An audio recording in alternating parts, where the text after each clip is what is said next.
আসসালামু আলাইকুম। আশা করি সবাই ভালো আছেন। আজকের ভিডিওতে আমরা দেখব কিভাবে কম্পিউটার দিয়ে স্ক্রিনশট নেওয়া যায়। আপনি মনে করেন গুরুত্বপূর্ণ কোনো কাজ করতেছেন বা গুরুত্বপূর্ণ কোনো কিছু সামনে চলে আসছে, আপনার ওই জিনিসটা স্ক্রিনশট দিয়ে রাখা প্রয়োজন পরবর্তীতে ব্যবহার করার জন্য, তখন আপনাকে স্ক্রিনশট নেওয়া লাগতে পারে। আজকে আমরা দুইটি পদ্ধতিতে স্ক্রিনশট দেখাবো, যেটা আপনি কোনো সফটওয়্যার ছাড়াই করতে পারেন। প্রথমে স্টার্ট মেনুতে যে সার্চে যে লিখব স্নিপিং টুল SNIPPING স্পেস টুল TOOL স্পেনিং টুল নেওয়ার পরে এরকম একটা বক্স আসলে এখানে দেখেন new mode delay cancel option এগুলো আছে।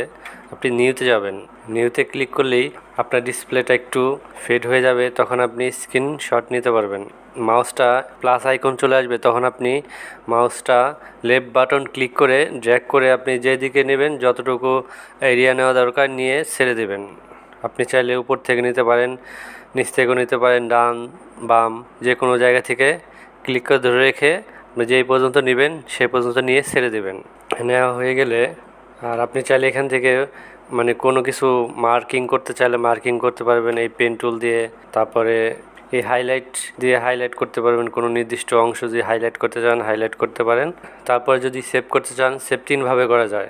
একটা হলো Ctrl+S এবং এই আরেকটা অপশন হলো সেভ আইকনে ক্লিক করবেন, এটা একভাবে। আরেকটা হলো ফাইলে যে সেভ এজে ক্লিক করলেও সেভ হবে।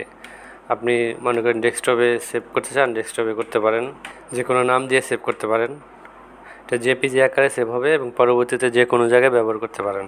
এটা হলো একটা পদ্ধতি। আরেকটা পদ্ধতি দেখাবো কিভাবে কিবোর্ড দিয়ে স্ক্রিনশট নিতে হয়।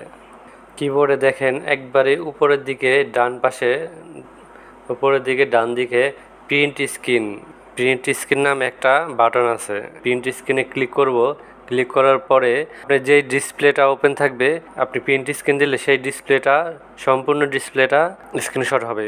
প্রিন্ট স্ক্রিনে ক্লিক করে তারপর আপনার যেখানে নেওয়া দরকার, যদি আপনি মেসেঞ্জারে নিতে চান, যদি আপনি ভাইবারে নিতে চান, ভাইবারে যে মেসেজে Ctrl+V প্রেস করলেই সেটা পেস্ট হবে। আপনি চাইলে ফেসবুকে নিতে পারেন, Ctrl+V দিলেই পেস্ট হবে। আপনি চাইলে ওয়ার্ডে এটা নিতে পারেন, ওয়ার্ডে একটা পেজে যে Ctrl+V দিবেন পেস্ট হয়ে যাবে। তারপর এটা আপনি চাইলে সেভ করতে পারেন। সো ভিউয়ার্স, ভিডিওটি ভালো লাগলে আমাদের চ্যানেলকে সাবস্ক্রাইব করুন, লাইক কমেন্ট শেয়ার করুন। ধন্যবাদ।